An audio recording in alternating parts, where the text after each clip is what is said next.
Hello everyone, myself Vikas Saini welcoming you all on this YouTube channel.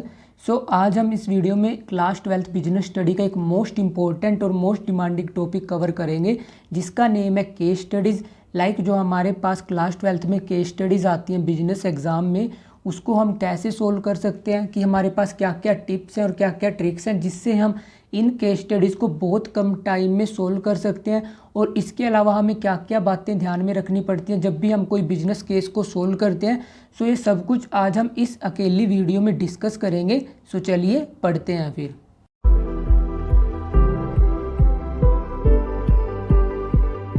सबसे पहले आपको पता होना चाहिए कि केस स्टडीज़ एक्चुअली में होती क्या हैं।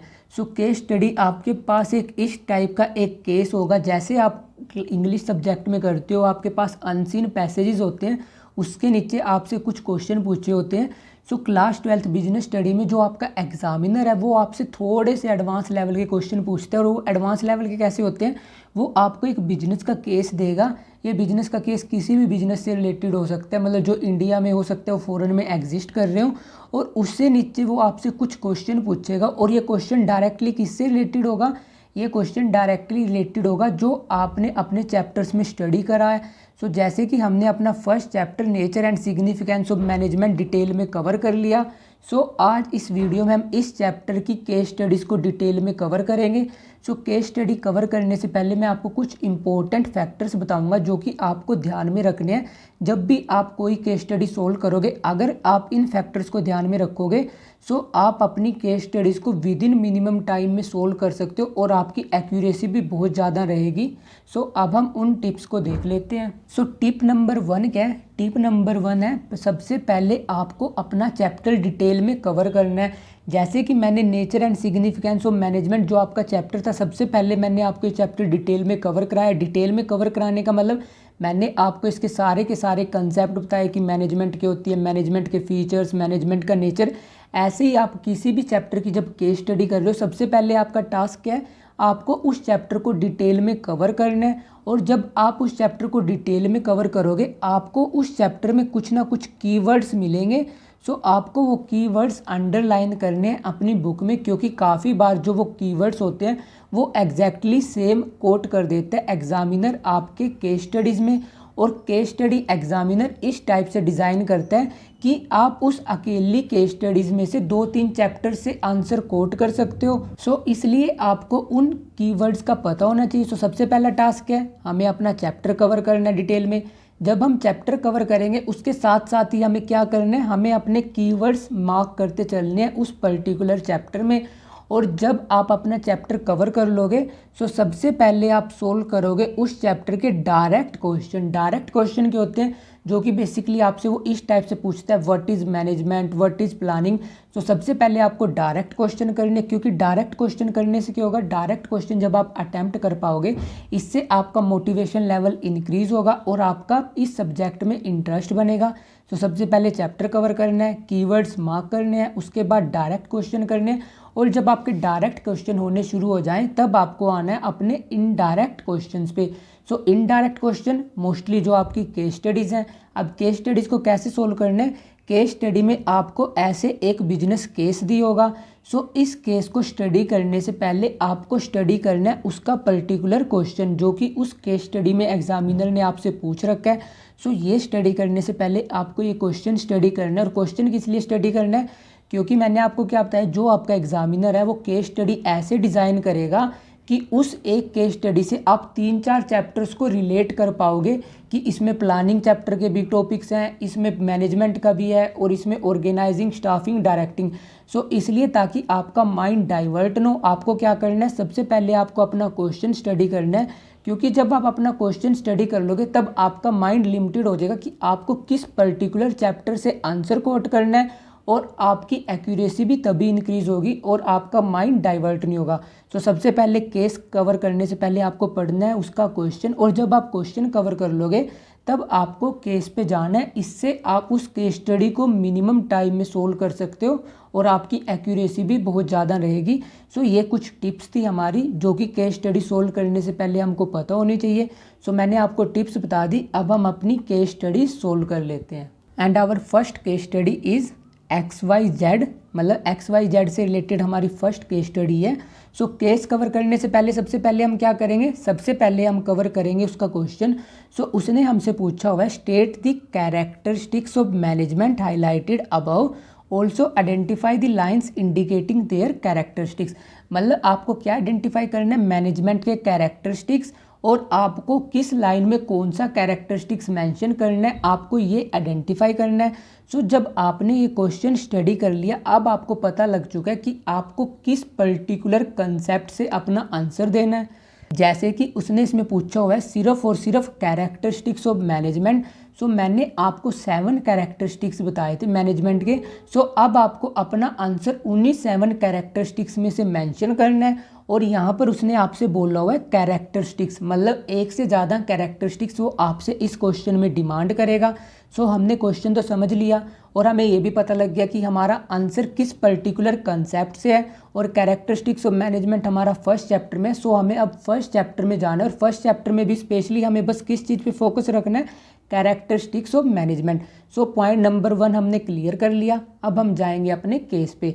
सो उसने हमें केस में क्या दिया, केस आपको कैसे स्टडी करना है, पहले आप पूरे केस की एक बार डिटेल में स्टडी कर लो, और जब आपको पूरा केस समझ आ जाए फिर आप उसकी दोबारा से रीडिंग करना और अपना आंसर कोट करते चलना। जैसे कि मैं आपको बता देता हूँ, जैसे केस में दिया हुआ है the director of XYZ arranged meeting of all employees, मतलब जो XYZ हमारी एक कंपनी है उसने अपने एम्प्लॉयज़ की मीटिंग अरेंज करी, और उस मीटिंग में उनको क्या इन्फॉर्म किया गया, the employees that their main objective is to increase sales by 4 lakh unit. मतलब उनका ऑब्जेक्टिव है कि उनको सेल इंक्रीज करनी है 4 लाख यूनिट से, और various plans and policies were made to improve potential and efficiency of employ as well as of various operation. उन्होंने उस मीटिंग में कई सारे प्लान बनाए, कई पॉलिसीज बनाई, किस लिए, ताकि वो एम्प्लॉयज़ की पोटेंशियल और एफिशिएंसी को इंक्रीज़ कर सकें, और इसके अलावा कुछ ऑपरेशन है उनकी भी एफिशिएंसी इंक्रीज़ कर सकें। The sales manager propose some changes in the product as per current scenario of the market. Sales manager ने मार्केट में कुछ चेंजेस देख रखे थे कि ऐसा ऐसा सिनेरियो आ रहा है, सो उसने कुछ चेंजेस कोट करे अपनी सीनियर मैनेजर्स को, और उसके चेंजेस अडॉप्ट किए गए। Consequently management achieved its target successfully. As a result, जब उन्होंने वो चेंजेस अडॉप्ट किए, मैनेजमेंट ने अपने रिजल्ट अचीव किए। सो हमने एक रीडिंग कर ली और हमने क्वेश्चन भी पढ़ लिया। सो अब हम इस केस को दोबारा से स्टडी करेंगे, और ये मैं दोबारा से आपको, क्योंकि फर्स्ट टाइम केस करा रहा हूँ इसलिए हो सकता है आपको अभी थोड़ा टाइम लगेगा, बट जब आप बार बार इस टाइप के क्वेश्चन की प्रैक्टिस करोगे, ये केस आप विदिन 3 मिनट और 4 मिनट में आसानी से, यहाँ तक कि जो बड़े बड़े केस होंगे उसको भी सोल्व कर पाओगे। सो अब हम अपनी फर्स्ट लाइन दोबारा से स्टडी कर लेते हैं, क्योंकि अब हम इसका आंसर कोट करेंगे। हमें सिर्फ आइडेंटिफाई करने हैं कैरेक्टरिस्टिक्स ऑफ मैनेजमेंट। मैंने आपको 7 कैरेक्टरिस्टिक्स बता रखे थे, जिसमें क्या क्या था, goal oriented, all pervasive, multi dimensional, continuous, dynamic function, group activity और इंटेंजिबल।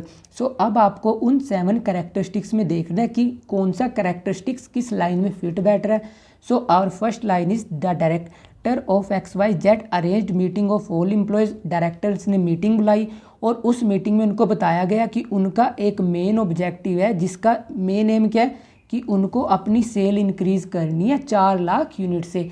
अब जब मैंने आपको मैनेजमेंट के कैरेक्टरिस्टिक्स फीचर्स बताए थे, वहाँ पर मैंने एक फ़ीचर बताया था आपको गोल ओरिएंटेड, कि मैनेजमेंट की सारी एक्टिविटीज़ हम किस लिए परफॉर्म कर रहे हैं, ताकि हमारे कुछ गोल्स होते हैं जिनको हम अचीव कर सकें। सो डिफरेंट ऑर्गेनाइजेशन के डिफरेंट गोल्स होते हैं। सो जो हमारी फर्स्ट लाइन है यहाँ से लेकर द डायरेक्टर से लेकर 4 लाख यूनिट्स तक, इसमें किसके बारे में बताया हुआ है, इसमें हमारा फर्स्ट कैरेक्टरिस्टिक्स बताया हुआ है, जिसका नेम क्या है, जिसका नेम है गोल ओरिएंटेड। सो आपने एक कैरेक्टरिस्टिक्स आइडेंटिफाई कर लिया। अब हम अपनी नेक्स्ट लाइन पे प्रोसीड करते हैं। उसके बाद उसने हमें दिया हुआ है various plans and policies were made to improve potential and efficiency of employ as well as of various operation. मतलब कि उन्होंने काफ़ी सारे प्लान बनाए, काफ़ी सारी पॉलिसीज बनाई, किस लिए, ताकि वो एम्प्लॉयज़ की एफिशिएंसी, पोटेंशियल और अपने ऑपरेशंस को इम्प्रूव कर सको। सो ये कैरेक्टरिस्टिक्स आपको किससे रिलेटेड लग रहा है, पहले मैं एक बार सारे कैरेक्टरिस्टिक्स बता देता हूँ। गोल ओरिएंटेड नहीं आ सकता क्योंकि आ चुका है। ऑल परवासिव के बारे में कुछ नहीं बात हो रखी।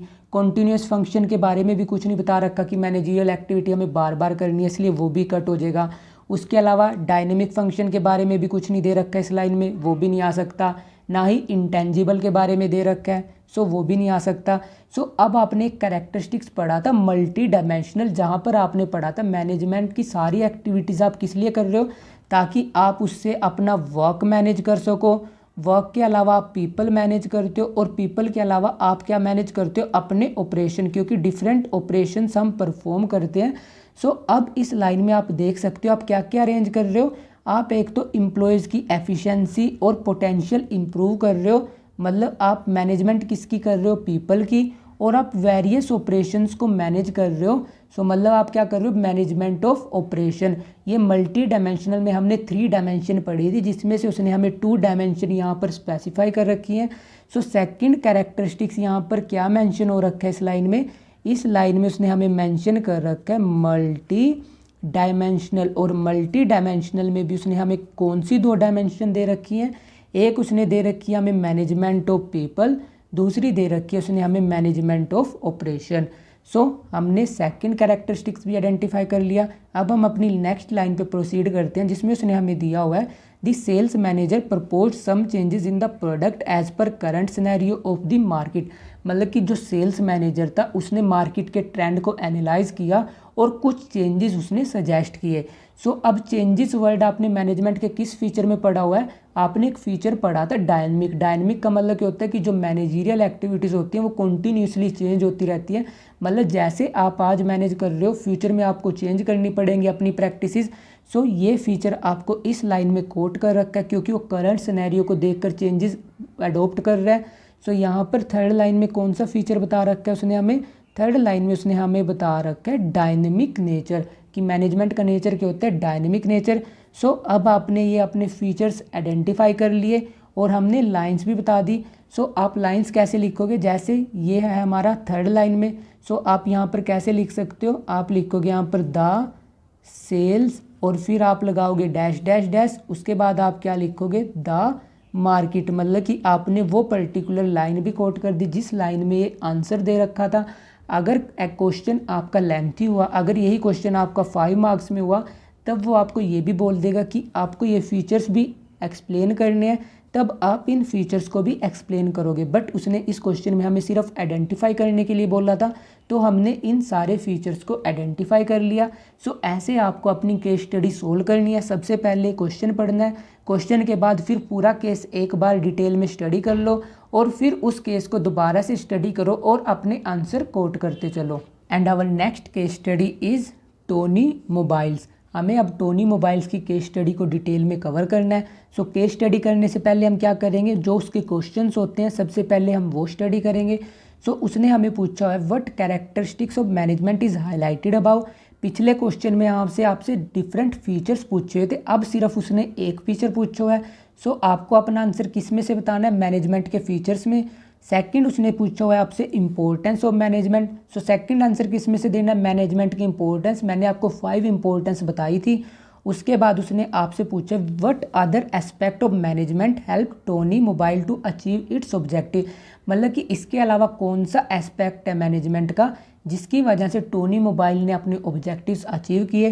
सो ये क्वेश्चन थोड़ा सा ट्रिकी है, ये हमें कब पता लगेगा, जब हम इस केस को डिटेल में कवर कर लेंगे। सो अब आपको कैरेक्टरिस्टिक्स और इम्पोर्टेंस बतानी है, और जब हम इस केस को कवर करेंगे ये हमें ऑटोमेटिक मिल जाएगा। सो अब हम केस कवर कर लेते हैं। Tony mobile target to produce 80,000 mobile in 2023 to 2024। मतलब उन्होंने 2023 से 24 का टारगेट लगाया 80,000 मोबाइल्स मैन्युफैक्चर करने का, और इस ऑब्जेक्टिव को अचीव करने के लिए प्रोडक्शन डिपार्टमेंट क्या कर रहा है, प्रोडक्शन कर रहा है टाइम पे। फाइनेंस डिपार्टमेंट एग्री कर रहा है सफिशिएंट फंड सैंक्शन करने के लिए, मतलब उनको सफिशिएंट फंड देगा। उसके अलावा परचेज डिपार्टमेंट क्या कर रहा है कि वो टाइमली सप्लाई करेगा रॉ मटेरियल, जैसे कि फ़ोन बनाने के लिए क्या क्या चिप्स रिक्वायरमेंट होती है, मदरबोर्ड की रिक्वायरमेंट होती है। सो परचेज डिपार्टमेंट ये प्रोडक्ट उनको टाइमली अवेलेबल कराएगा। और जो सेल डिपार्टमेंट है वो सारे के सारे फिजिबल स्टेप्स टेक करेगा ताकि वो उस प्रोडक्ट को सेल कर सके। उसके बाद उसने हमें दिया हुआ है because of their combined effort company can achieve it's target. मतलब उनके कंबाइंड एफर्ट की वजह से कंपनी ने अपना टारगेट अचीव कर लिया। सो ये हमने अपना केस एक बार डिटेल में कवर कर लिया। अब आपको आइडेंटिफाई करना है कि मैनेजमेंट का कौन सा कैरेक्टरिस्टिक्स यहाँ पर बता रखा है। सो मैनेजमेंट के हमने 7 कैरेक्टरिस्टिक्स पढ़े थे। पहला कैरेक्टरिस्टिक क्या था? Goal oriented. यहाँ पर गोल के बारे में ज़्यादा कुछ बता नहीं रखा कि हमारे गोल हैं उसको हमने अचीव करना है, कैसे हम उसको अचीव करेंगे। सो ज़्यादा डिटेल में नहीं बता रखा है, इसलिए वो यहाँ पर मेंशन नहीं आएगा। उसके बाद ऑल प्रवासी की मैनेजमेंट सारी जगह पे रिक्वायरमेंट होती है, ऐसा भी कुछ नहीं मेंशन कर रखा, सो वो भी नहीं आ सकता यहाँ पर। मल्टी डायमेंशनल के बारे में भी नहीं बात कर रखी कि मैनेजमेंट से हम पीपल को मैनेज करते हैं, वर्क को, ऑपरेशन को, सो वो भी नहीं आ सकता। उसके बाद कॉन्टीन्यूस एक्टिविटी के बारे में भी कुछ नहीं बता रखा, सो वो भी नहीं आ सकता। उसके अलावा यहाँ पर डायनेमिक फंक्शन के बारे में भी नहीं बता रखा, सो वो भी नहीं आ सकता। इंटेंजिबल फंक्शन के बारे में भी नहीं बता रखा कि मैनेजमेंट इंटेंजिबल है, सो वो भी नहीं आ सकता। सो अब आपकी एक फीचर बचा हुआ है जिसका नेम था management is a group activity. और यहाँ पर भी हमें क्या दे रखा है कि हमारे कुछ ऑब्जेक्टिव्स हैं जिसको अचीव करने के लिए हमने डिफरेंट डिपार्टमेंट्स बना रखे हैं, जैसे कि प्रोडक्शन डिपार्टमेंट, फाइनेंस डिपार्टमेंट, इसके अलावा क्या क्या था, परचेज डिपार्टमेंट और सेल डिपार्टमेंट। और उनके कंबाइंड एफर्ट की वजह से ही कंपनी क्या अचीव कर पाई, अपने टारगेट। सो मैनेजमेंट की रिक्वायरमेंट कहाँ पर पड़ती है? जहाँ पर एक ग्रुप काम कर रहा होता है, क्योंकि मैनेजमेंट एक ऐसी फोर्स है जो उस पूरे ग्रुप के एफर्ट को कंबाइन कर देती है। सो यहाँ पर कौन सा कैरेक्टरिस्टिक्स बता रखा है आपको? सो यहाँ पर बता रखा है management is a group activity. So यहाँ पर मैं फीचर लिख देता हूँ, ग्रुप एक्टिविटी। सो हमने ये फीचर तो आइडेंटिफाई कर लिया, फर्स्ट क्वेश्चन हमने सोल्व कर लिया। अब हम मूव करेंगे अपने सेकंड क्वेश्चन पे। उसने हमें दिया हुआ है कि which importance of management is highlighted about, कि मैनेजमेंट की कौन सी इंपॉर्टेंस यहाँ पर हमें बता रखी है। सो पहले हम मैनेजमेंट की इंपॉर्टेंस देख लेते हैं। एक इंपॉर्टेंस क्या देखी थी हमने कि मैनेजमेंट एफिशिएंसी इंक्रीज़ करती है। सो यहाँ पर एफिशिएंसी के बारे में कुछ नहीं मेंशन की, कॉस्ट वगैरह के बारे में कुछ दे रखा हो। और उसके बाद डायनेमिक ऑर्गेनाइजेशन के बारे में भी कुछ दे रखा कि मैनेजमेंट ऑर्गेनाइजेशन को डायनेमिक बनाती है, ये भी नहीं दे रखा। ना ही यहाँ पर पर्सनल ऑब्जेक्टिव के बारे में कुछ मेंशन है और ना ही यहाँ पर सोशल ऑब्जेक्टिव के बारे में कुछ मेंशन है, जो कि हमने मैनेजमेंट की इंपॉर्टेंस में पढ़ा था। सो अब एक इंपॉर्टेंस बची है कि management helps in achievement of group goal. So अब वो इंपॉर्टेंस यहाँ पर आ सकती है क्योंकि यहाँ पर एक ग्रुप काम कर रहा है डिफरेंट डिपार्टमेंट का, जो कि उस ऑब्जेक्टिव को अचीव कर रहा है। सो यहाँ पर कौन सी इंपॉर्टेंस आएगी? यहाँ पर उसने हमें बता रखा है management helps in achievement of group goal. So ये इम्पोर्टेंस यहाँ पर उसने हमें केस स्टडी में मेंशन कर रखी है क्योंकि यहाँ पर एक ग्रुप काम कर रहा है डिपार्टमेंट्स का। अब हम प्रोसीड करते हैं अपने थर्ड क्वेश्चन पे, जिसमें उसने हमें दिया हुआ है कि इसके अलावा, फीचर्स के अलावा और इम्पोर्टेंस के अलावा कौन सा अदर एस्पेक्ट मैनेजमेंट का यहाँ पर मेंशन है। अब आपने फर्स्ट चैप्टर में इसके अलावा क्या क्या स्टडी किया था? आपने स्टडी किया था मैनेजमेंट का नेचर। सो यहाँ पर मैनेजमेंट के नेचर के बारे में कुछ नहीं बता रखा कि मैनेजमेंट आर्ट है, मैनेजमेंट साइंस है या मैनेजमेंट प्रोफेशन है। सो वो तो उसने आपको मेंशन नहीं कर रखा। अब उसके अलावा आपने कौन सा टॉपिक पढ़ा था? एक आपने पढ़ा था लेवल्स ऑफ मैनेजमेंट। सो यहाँ पर लेवल्स के बारे में भी कुछ नहीं मेंशन, सो वो भी नहीं आ सकता यहाँ पे। और इसके अलावा आपने फर्स्ट चैप्टर में और क्या स्टडी किया था? आपने स्टडी किया था कोऑर्डिनेशन के बारे में। कोऑर्डिनेशन क्या था? कोऑर्डिनेशन एक ऐसी इनविजिबल पावर थी जो ग्रुप एफर्ट्स को कंबाइन करती है और आपके ऑब्जेक्टिव्स अचीव करने में मदद करती है। और यहाँ पर भी यही लिख रखा है कि डिफरेंट डिपार्टमेंट्स हैं और उन डिपार्टमेंट्स आपस में वो एक साथ लिंक बनाकर चल रहे हैं और उनके कंबाइन एफर्ट की वजह से वो अपने टारगेट अचीव कर पाए। सो ये सब आपने कहाँ पर स्टडी किया था? ये सब स्टडी किया था आपने कोऑर्डिनेशन में। सो यहाँ पर थर्ड एस्पेक्ट ऑफ मैनेजमेंट क्या लिख रखा है उसने आपको दे रखा है कोऑर्डिनेशन। सो आपने फर्स्ट टू तो आइडेंटिफाई कर लिए थे, थर्ड आपने कैसे आइडेंटिफाई किया? एलिमिनेशन से। नेचर के बारे में कुछ नहीं मेंशन कर रखा है, लेवल्स ऑफ मैनेजमेंट के बारे में कुछ नहीं मेंशन कर रखा। उसने आपको मेंशन कर रखा है कोऑर्डिनेशन के बारे में, क्योंकि यहाँ पर एक ग्रुप काम कर रहा है और उनके कंबाइन एफर्ट की वजह से कंपनी टारगेट अचीव कर पाई। ये सब आपने कहाँ पर स्टडी किया था? कोऑर्डिनेशन में, क्योंकि वहीं पर आपने पढ़ा था कि कोऑर्डिनेशन इंटीग्रेट करता है ग्रुप एफर्ट को, कोऑर्डिनेशन ग्रुप एफर्ट को अचीव करने में मदद करता है, उनमें हार्मोनी एस्टैब्लिश करता है। सो वही सब उसने आपको यहाँ पर केस में दे रखा था, जिसका आंसर हमने कोऑर्डिनेशन यहाँ पर मेंशन किया। And our next case study is Kanika limited. अब हमें कनिका लिमिटेड के पहले हम क्वेश्चन देख लेते हैं। सो उसने क्वेश्चन हमसे क्या पूछा है, identify and explain the objectives of management discuss above. अब सिर्फ और सिर्फ आपको मैनेजमेंट का ऑब्जेक्टिव आइडेंटिफाई करना है और आपसे उसने पूछा हुआ है यहाँ पर ऑब्जेक्टिव्स, मतलब कि आपको वो एक से ज़्यादा ऑब्जेक्टिव देगा जो कि आपको आइडेंटिफाई करने हैं। सो मैनेजमेंट के आपने 3 टाइप्स के ऑब्जेक्टिव पढ़े थे, ऑर्गेनाइजेशनल, पर्सनल और सोशल। सो अब जो आपका आंसर रहेगा वो सिर्फ इन्हीं तीनों में से कुछ रहेगा। सो अब आपका एरिया लिमिटेड हो चुका है ये क्वेश्चन स्टडी करने से। अब हम अपना केस पढ़ लेते हैं। सो केस में उसने हमें दिया कि कनिका लिमिटेड क्या कर रही थी, वो वाटर गीज़र मैन्युफैक्चर कर रही थी इन द इनिशियल ईयर, मतलब शुरुआत के सालों में। इट्स ऑपरेशन, जो शुरुआत के सालों में इसके ऑपरेशन परफॉर्म हो रहे थे, उससे जितना रेवेन्यू जनरेट कर रही थी कनिका लिमिटेड वो just equal to its cost, मतलब वो सिर्फ उतना अमाउंट अर्न कर पा रही थी जितना उसका खर्चा आ रहा था। इसके अलावा उसने अपना रेवेन्यू इंक्रीज़ करने के लिए कनिका लिमिटेड ने सारे के सारे पॉसिबल रीज़न जिसकी वजह से उसका कम रेवेन्यू जनरेट हो रहा था वो सारे एनालाइज किए, और एनालाइज करने के बाद उसे क्या पता लगा कि अगर उसे अपनी लेबर कॉस्ट कम करनी है ताकि उसके प्रॉफिट इंक्रीज़ हो सके, वो अपनी मैन्युफैक्चरिंग यूनिट को कहाँ पर शिफ्ट कर रही है, बैकवर्ड एरिया में, मतलब किसी गांव वगैरह में शिफ्ट कर रही है जहाँ पर उसे लेबर सस्ती मिल जाएगी, क्योंकि गांव में जो मजदूरी होती है वो कम होती है एज़ कम्पेयर टू शहर। उसके बाद उसने सेकंड क्या आइडेंटिफाई किया, to start manufacturing of solar geyser. पहले वो सिर्फ इलेक्ट्रिकल गीज़र बना रही थी, अब वो बना रही है सोलर गीज़र जो सूरज की रोशनी से चार्ज हो जाए। And reduce the production of electrical geyser slowly, मतलब वो क्या करेगी, स्लोली इलेक्ट्रिकल गीज़र की प्रोडक्शन कम करेगी और सोलर गीज़र की प्रोडक्शन को इंक्रीज़ करेगी। इसकी वजह से क्या होगा, उसका रिस्क कम होगा क्योंकि वो अब एक से ज़्यादा प्रोडक्ट मैन्युफैक्चर करने लगी और वो अदर्स ऑब्जेक्टिव भी अचीव करने में मदद करेगी। सो अब आपको यहाँ पर आइडेंटिफाई करना है कि मैनेजमेंट का कौन सा ऑब्जेक्टिव यहाँ पर मेंशन कर रखा है। सो हमने मैनेजमेंट के कितने ऑब्जेक्टिव स्टडी किए, हमने स्टडी किए हैं 3 ऑब्जेक्टिव। पहला हमने स्टडी किया ऑर्गेनाइजेशन, दूसरा हमने स्टडी किया सोशल और थर्ड ऑब्जेक्टिव हमने स्टडी किया था ह्यूमन। सो अब आपको अपना आंसर इन तीनों ऑब्जेक्टिव में से कोट करना है। अब जो हमारा ह्यूमन ऑब्जेक्टिव है ये किससे रिलेटेड होता है, आपके एम्प्लॉय से रिलेटेड, कि एम्प्लॉयज़ की सैलरी, वेजेस, प्रमोशन, ये सब हमने एम्प्लॉयज़ के ऑब्जेक्टिव में स्टडी किया था। यहाँ पर ऐसा कुछ भी मेंशन नहीं है। सो एम्प्लॉयज़ ऑब्जेक्टिव तो इसका आंसर कभी नहीं हो सकता। अब बचा है सिर्फ और सिर्फ हमारा ऑर्गेनाइजेशन और सोशल ऑब्जेक्टिव, और उसने आपसे यहाँ पर ऑब्जेक्टिव्स पूछे हैं। सो ऑर्गेनाइजेशन ऑब्जेक्टिव किस लाइन में मेंशन है, अब आपने जब स्टार्टिंग की लाइन पढ़ी होगी यहाँ पर उसने रेवेन्यू के बारे में दे रखा है, कॉस्ट के बारे में दे रखा है। सो रेवेन्यू और कॉस्ट आपने ऑर्गेनाइजेशन ऑब्जेक्टिव में स्टडी किए थे जहाँ पर हमने प्रॉफिट के बारे में स्टडी किया था, ग्रोथ के बारे में और एक्सपेंशन के बारे में। सो प्रॉफिट, ग्रोथ, सर्वाइवल ये स्टडी किए थे हमने ऑर्गेनाइजेशन ऑब्जेक्टिव में। और प्रॉफिट किससे रिलेटेड होता है, प्रॉफिट आपका रिलेटेड होता है डायरेक्टली रेवेन्यू से रिलेटेड। रेवेन्यू माइनस कॉस्ट आपने स्टडी की होगा, ये किसके इक्वल आता है, ये आता है आपके प्रॉफिट से इक्वल। सो जितना आपका रेवेन्यू ज़्यादा होगा, जितनी कम कॉस्ट होगी उतना ज़्यादा आपका प्रॉफिट होगा।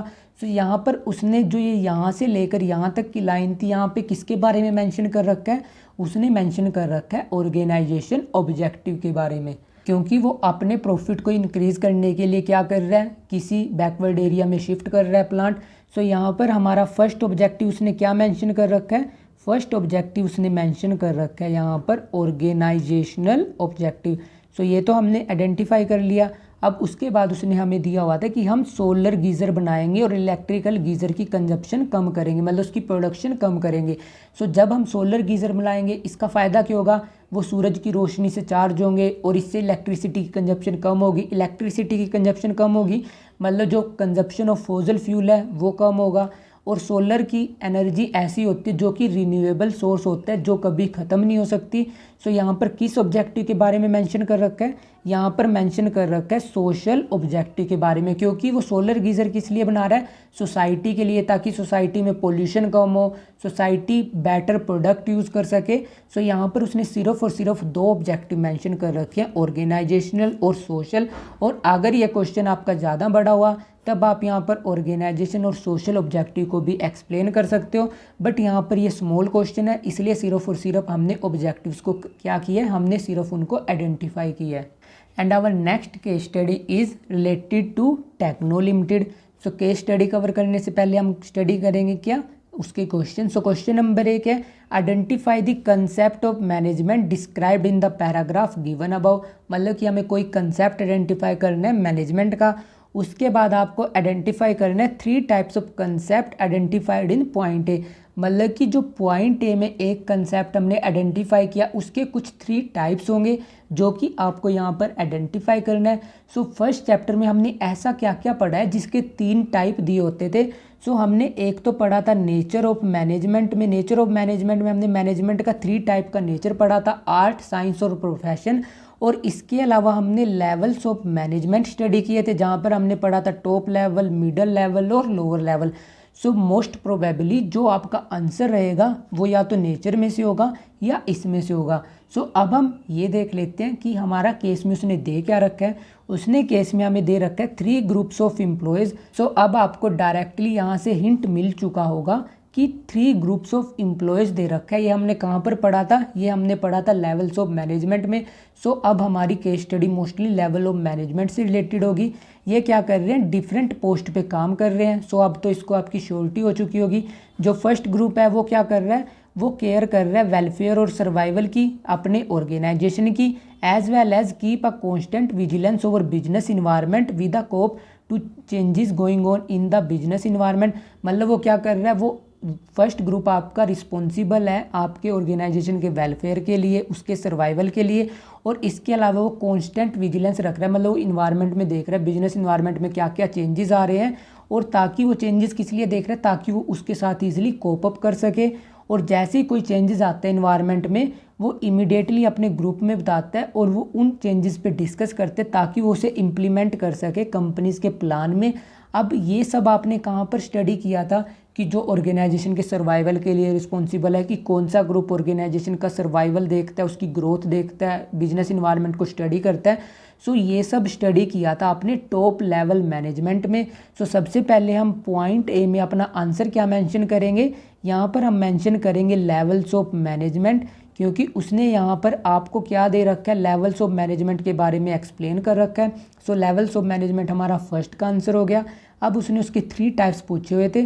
सो जो हमारी लाइन यहाँ से लेकर यहाँ तक है इसमें किसके बारे में बता रखा है? यहाँ पर उसने आपको बता रखा है टॉप लेवल मैनेजमेंट के बारे में। सो हमने एक लेवल तो आइडेंटिफाई कर लिया। अब हम फर्दर प्रोसीड करते हैं। उसने हमें दिया हुआ है जो सेकंड ग्रुप है एम्प्लॉयज़ का, he is responsible for quality and safety standard and reducing wastages. So ये आपने किसका फंक्शन पढ़ा था? ये आपने पढ़ा था सुपरवाइजरी लेवल में, जो कि क्या देखते हैं? क्वालिटी चेक करते हैं कि प्रोडक्ट कैसे बन रहे हैं, क्योंकि उनके नीचे इमीडिएटली कौन काम करता है? वर्कर। और वो वेस्टेज कौन कम कराते हैं? Supervisory level. सो इस लाइन में क्या मेंशन कर रखा है? यहाँ पर उसने आपको मेंशन कर रखा है सुपरवाइजरी लेवल, या जिसको हम क्या बोलते हैं? जिसको हम बोल देते हैं लोअर लेवल मैनेजमेंट। सो हमने ये भी आइडेंटिफाई कर लिया। अब हम अपनी नेक्स्ट लाइन डिटेल में कवर करते हैं। The responsibility of third group is to explain policies and procedure decided by the top level management and to develop feeling of cooperation among all departments. अब जो हमारा थर्ड ग्रुप है वो क्या कर रहा है? वो टॉप लेवल से इंफॉर्मेशन लेता है और उसको क्या कर देते हैं? उसको वो एक्सप्लेन कर देते हैं। एक्सप्लेन किसको करते हैं? अब ये हमारा टॉप लेवल होता है, ये मिडल होते हैं, लोअर। ये टॉप लेवल से मिडल लेवल क्या करता है? इन्फॉर्मेशन लेगा और इसको लोअर लेवल को कम्युनिकेट कर देगा। इसके अलावा जो मिडल लेवल मैनेजमेंट के आपने फंक्शन पढ़े थे उसमें आपने एक फंक्शन पढ़ा था कि जो मिडल लेवल मैनेजमेंट होती है कि यही रिस्पॉन्सिबल होती है कोऑपरेशन के लिए डिफरेंट डिपार्टमेंट्स में। सो यहाँ पर उसने थर्ड पैराग्राफ में हमें किसके बारे में मेंशन कर रखा है? उसने हमें मेंशन कर रखा है मिडल लेवल मैनेजमेंट। सो इस पर्टिकुलर केस स्टडी में उसने हमें डिफरेंट लेवल्स ऑफ मैनेजमेंट दे रखे थे और वो लेवल्स हमने कैसे आइडेंटिफाई किए मैंने आपको बता दिया। सो केस स्टडी सोल्व करने की सिंपल सी ट्रिक यही होती है, सबसे पहले आपको अपना क्वेश्चन कवर करना है, क्योंकि जब आपको क्वेश्चन पता लग जाएगा आपको ये पता रहेगा कि आपको अपने चैप्टर में किस पर्टिकुलर पॉइंट से आंसर देना है। जैसे कि जब हमने यहाँ पर क्वेश्चन कवर किया तभी हमें पता लग गया था कि या तो यहाँ पर नेचर हो सकता है, क्योंकि नेचर भी हमने 3 टाइप्स कवर किया, या यहाँ पर लेवल्स पॉइंट्स ऑफ मैनेजमेंट हो सकते हैं, वो भी हमने 3 टाइप्स में कवर किए थे। सो ऐसे आप केस स्टडी को आसानी से सोल्व कर सकते हो। उसके बाद हमारी नेक्स्ट केस स्टडी है रजत खन्ना से रिलेटेड। सो ये केस स्टडी बहुत बड़ी है। सो काफ़ी बार एग्ज़ाम में आपसे एग्जामिनर इतनी बड़ी बड़ी केस स्टडीज़ पूछ लेता है, बट आपको कंफ्यूज या घबराने की कोई दिक्कत नहीं, क्योंकि सबसे पहले हम क्वेश्चन कवर कर लेते हैं। सो क्वेश्चन में उसने हमें क्या दे रखा है कि in the above case 3 points of a concept of nature of management have been described. मतलब कि नेचर ऑफ मैनेजमेंट के हमें क्या दे रखे हैं, 3 पॉइंट्स दे रखे हैं। सो मैनेजमेंट का नेचर हमने किस किस में स्टडी किया था, हमने पढ़ा था management as a art, as a science, as a profession. अब इसमें से किसी एक के उसने हमें 3 पॉइंट्स दे रखे हैं, हमें वो आइडेंटिफाई करने हैं, और उसके अलावा हमें क्या बताना है कि कौन सा पॉइंट किस पर्टिकुलर लाइन में उसने हमें दे रखा है। सो अब आपका एरिया लिमिटेड हो चुका है, क्योंकि आपको सिर्फ मैनेजमेंट का नेचर देखना है कि किस नेचर के बारे में बात कर रखी है, और उस नेचर के आपको 3 पॉइंट यहाँ पर मेंशन कर रखे हैं। आपको वो 3 पॉइंट्स विद लाइन यहाँ पर कोट करनी है। सो अब हम देख लेते हैं कि मैनेजमेंट के किस नेचर के बारे में उसने हमें बताया हुआ है। So Rajat Khanna has completed his MBA marketing. Rajat Khanna ने अपनी MBA करी मार्केटिंग में, और during the course he learn all theoretical knowledge of management. उसने कोर्स में सारी की सारी मैनेजमेंट की थियोरिटिकल नॉलेज को डिटेल में कवर किया। सो ये थियोरिटिकल नॉलेज आपने कहाँ पर स्टडी किया था, ये आपने स्टडी किया था पॉइंट मैनेजमेंट के नेचर में एज अ आर्ट। जब आपने स्टडी किया था nature of management as a art, उसका फर्स्ट पॉइंट था existence of theoretical knowledge. So अब यहाँ से आपको एक क्ल्यू मिल चुका होगा कि उसने किस नेचर के बारे में बात कर रखी है, बट फिर भी हम एक बार पूरी केस को कवर कर लेते हैं ताकि हम उससे ज़्यादा श्योरिटी मिल सके। Therefore he has a complete knowledge of management and is ready to work as a marketing manager. मतलब उसके पास कंप्लीट नॉलेज है, इसलिए वो मार्केटिंग मैनेजर की पोस्ट पे काम कर सकता है। उसको सिलेक्ट किया गया योद्धा लिमिटेड में for the post of marketing manager. Yoddha limited ने उसे मार्केटिंग मैनेजर की पोस्ट पे सिलेक्ट कर लिया। After some days of his joining the department, जैसे उसने अपने डिपार्टमेंट ज्वाइन किया, उसका डिपार्टमेंट अच्छा करने लग गया। इवन जो उससे पहले का मार्केटिंग मैनेजर था वो ज़्यादा क्वालिफाइड था, ज़्यादा एक्सपीरियंस था। सो अब आपको यहाँ से एक और हिंट मिल चुका होगा, पर्सनलाइज्ड एप्लीकेशन। पर्सनलाइज्ड एप्लीकेशन में आपने वो स्टडी किया था कि हो सकता है हमारे पास 2 इंडिविजुअल हों जिनके पास सेम क्वालिफिकेशन हो, बट उनमें से एक इंडिविजुअल ऑब्वियस सी बात है वो अच्छा परफॉर्म करेगा as compare to other individual. So यहाँ पर उसने हमें मैनेजमेंट एज अ आर्ट का सेकंड फीचर भी बता दिया। सो अब हमें श्योरिटी हो चुकी है उसने हमें किस नेचर के बारे में बता रखा है, उसने हमें बता रखा है मैनेजमेंट एज अ आर्ट। सो हमें फर्स्ट क्वेश्चन का अपना आंसर मिल गया, मैनेजमेंट एज अ आर्ट।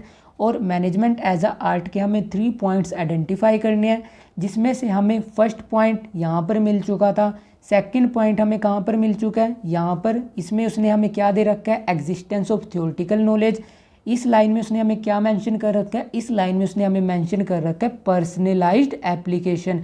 क्योंकि पर्सनलाइज्ड एप्लीकेशन में हमने क्या स्टडी किया था, हमने स्टडी किया था कि 2 मैनेजर्स होते हैं, वो करते सेम MBA ही हैं, बट उनमें से कोई एक मैनेजर ऐसा होता है जो बहुत अच्छे से मैनेज करेगा।